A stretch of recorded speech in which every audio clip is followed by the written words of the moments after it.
sir, copied. What is your international call sign, please? My international call sign is Oscar Victor India Alpha 6. Over. Copied, sir. What is the date and location of your last port? My last port of call was Torquay in the UK. Torquay in the UK. Okay, sir. Copied, Torquay. And what was the date of departure from this port, sir? Date of departure was the 1st of February. The 1st of February. Okay, sir. And what is the date and location of your next port of call? My next port of call is Ashdod in Israel. Ashdod in Israel. And we will be arriving Sunday morning. So it's the 16th of February. Okay, sir. Copied. And is Ashdod your final destination, sir? Or there's another port after that?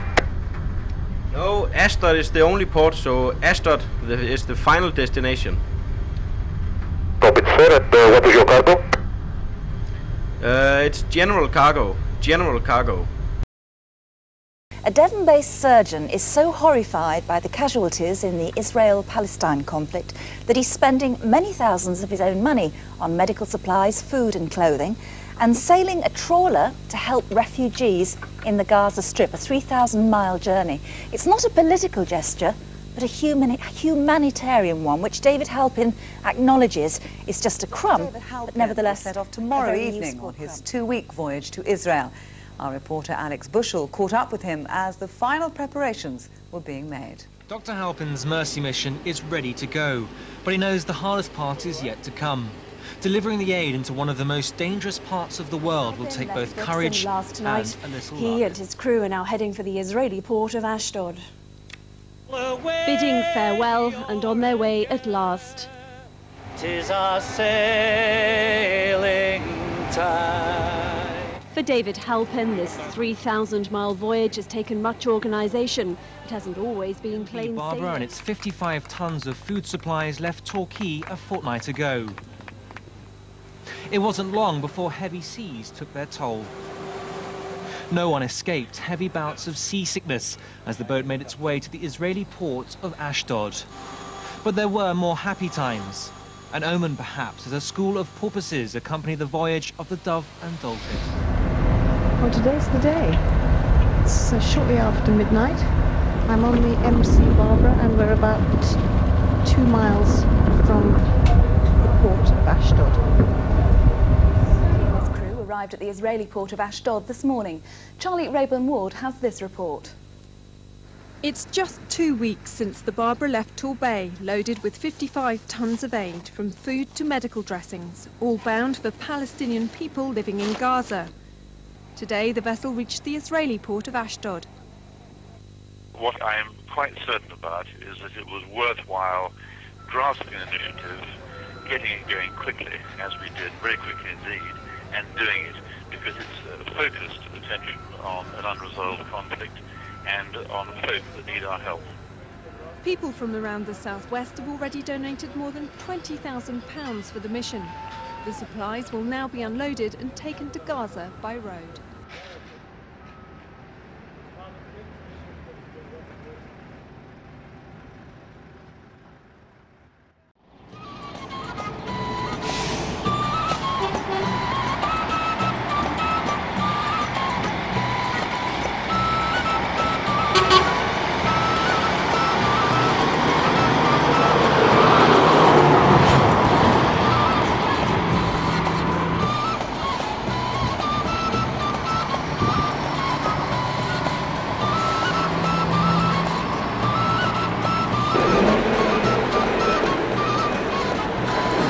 And this is no man's land at Torquay checkpoint, Gaza Strip.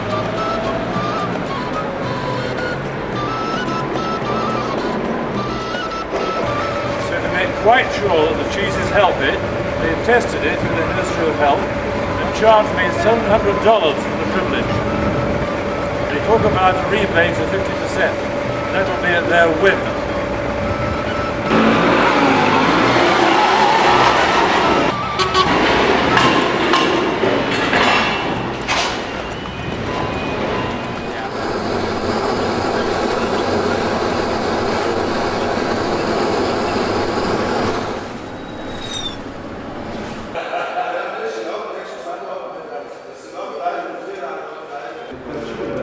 it an elaborate way of sending goods when there are organisations that probably are tuned up for doing it? Absolutely ridiculous in many ways, but David's idea is this is from the people of the West Country to the people of Palestine. Kathleen and Peter Trout are just two among many who've been moved to help with David Halpin's extraordinary mission. The actual ordinary person is getting a very hard time in parts of Palestine, and particularly women then think, how would I cope with that? And this is our way of perhaps helping out. Inside a church hall in Torquay, warm clothes and shoes for all ages, all sizes are being sorted. They'll go to clothe hundreds of undernourished Palestinians suffering hunger and poverty in occupied Gaza. You see these world problems fester. Nothing happens to them. The politicians sit on their hands and nothing happens. Nothing's happened in Gaza, as I say, for 54 years. It's worse than ever. Mr. Halpin knows his destination is dangerous. The Foreign Office has warned him that it's advising UK travellers to steer clear of Gaza and the West Bank. I'm a little afraid. Part of my fear comes from the possibility of Mr. Blair, with his commanding officer, Mr. Bush, starting his war in Iraq. Well, people really have gone to incredible lengths. The postage on this parcel alone is £9.50. Let's see what's in it. It's from a student in Leicester, and he encloses a small cheque.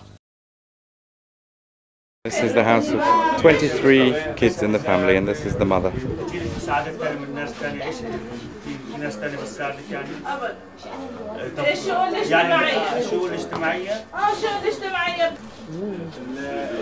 And this is the only running water.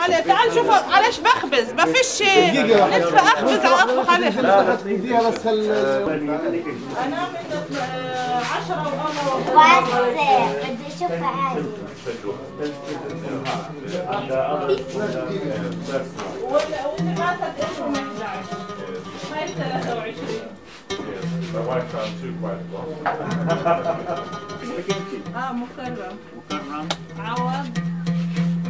عوض أحمد كرت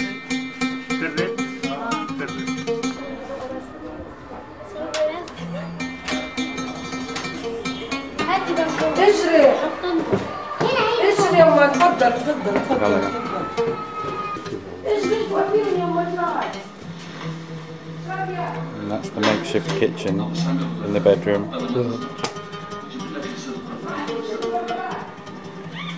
البيت هذا مش كله لهم على الموسيقى. ترباتك يا حاجة، ترباتك. الله يخليك، وما انتم اولادنا برضك. And that's another kitchen shared by about 3 families. ريحة تشوش امك. 10 انا وجوزي.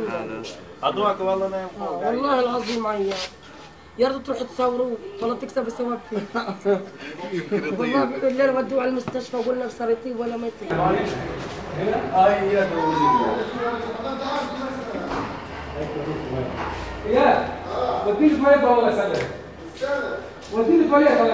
هذا من بريطانيا جايين ناس تساعدكم مساعدة. This is cooking oil. هذا زيت قلي. And this is our emblem. سيرج وهذا الشعار. Emblem of peace. It goes without saying that there are casualties on both sides in that terrible conflict. Why did you decide, out of all the world's war zones, if you like, trouble spots, to choose this particular one? Well, I think it's the longest continued one. At least it goes back decades. And the distress there is considerable. And something like 50% of the children are malnourished. David's contribution is going to people already dependent on help from abroad. Some children here are already malnourished, and the UN runs a feeding programme for refugees. But according to their spokesman in Gaza, Paul McCann, an appeal to international donors has fallen on deaf ears. It's very much a man-made crisis. The closure policy operated by the Israeli authorities, which prevents Palestinians from working inside Israel. There was about 150,000 men a day were going into Israel before the Intifada to work, though that's down to about 10,000 men a day. It's very difficult for an area this small to support a population of about 1.3 million, 1.4 million people. The fishermen can't fish anymore because of Israeli restrictions. Many thousands of acres of farmland have been demolished for the creation of Israeli security zones. Now, what about the response from the international community to your appeal for donations? But we're really facing a problem this year in that we asked in December 10th, we launched an appeal for $94 million to help us feed people and operate job creation programs during the first 6 months of 2003. We have not yet received a penny. If we don't receive money in the next week or so, it means there'll be a breach in the food supplies to 1.1 million people in the West Bank and Gaza, something which I think can only raise the tension in the region and raise the tension in the refugee camps if they feel for a second that the international community is in any way turning their back on them.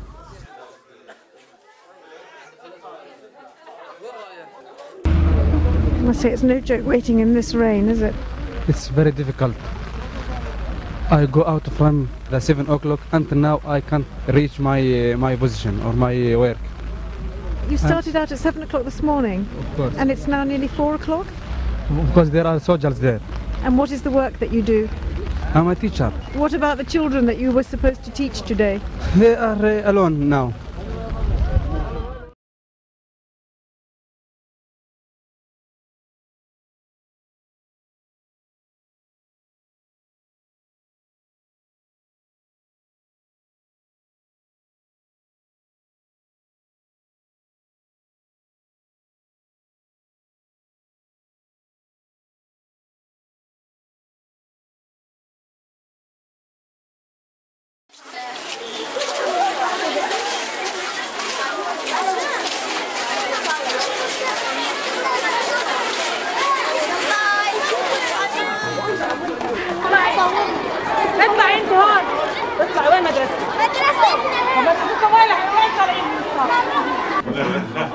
That doesn't worry me too much.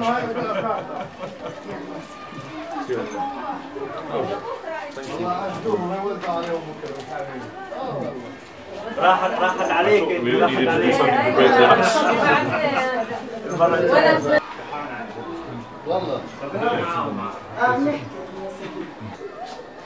So this is a 3rd grade English test. How many children in this area? Do you speak English? Yeah. Do you? I can't speak Arabic. Somewhat. There are 30 grades.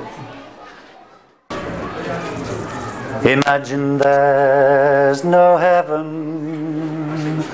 It's easy if you try. No hell below us, above us only sky. Imagine all the people living for today. Imagine there's no countries. It isn't hard to do. Nothing to kill or die for, and no religion too. Imagine all the people living life in peace. You may say I'm a dreamer, but I'm not the only one. I hope someday you'll join us and the world will live as one.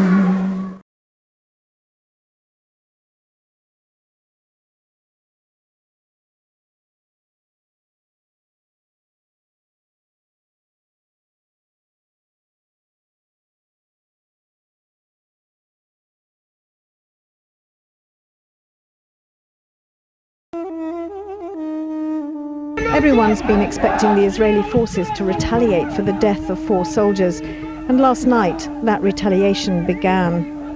35 tanks and 2 bulldozers drove into Gaza City with Apache helicopters overhead, and Israeli soldiers killed 2 Palestinians and blew up a house said to be the home of the man who destroyed their tank 2 days ago.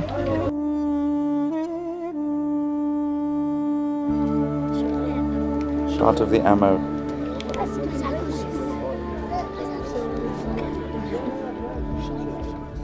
The owner of the house and the father of the suspected Hamas terrorist is sitting across the street looking at the ruins of his home. He says his eldest son, the man the Israelis were looking for, doesn't even live here.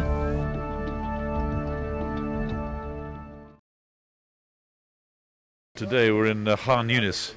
We're entering one of the refugee camps. It is just like a scene from Warsaw, 1944. A scene of absolute devastation. It's unbelievable. Down an alleyway to the left, there is a crane with a cage with camouflage netting wrapped round it, and in that cage sits an Israeli sniper. I read about these snipers who are given their coffee and sandwiches and hoisted up to spend their day taking pot shots at the folk around. The scene in front of me now is difficult to describe. To say it's like Warsaw is no understatement.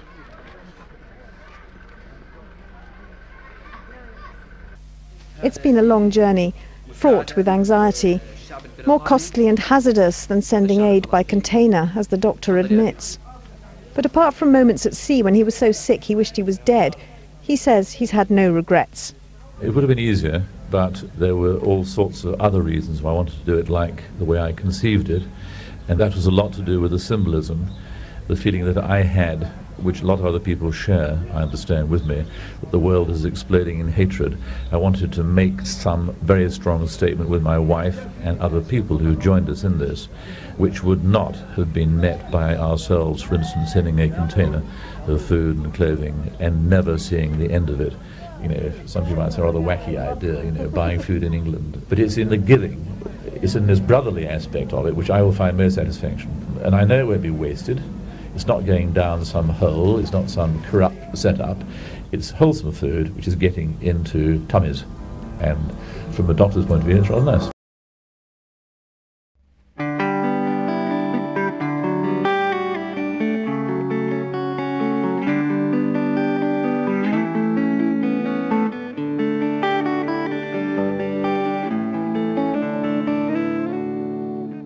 Shine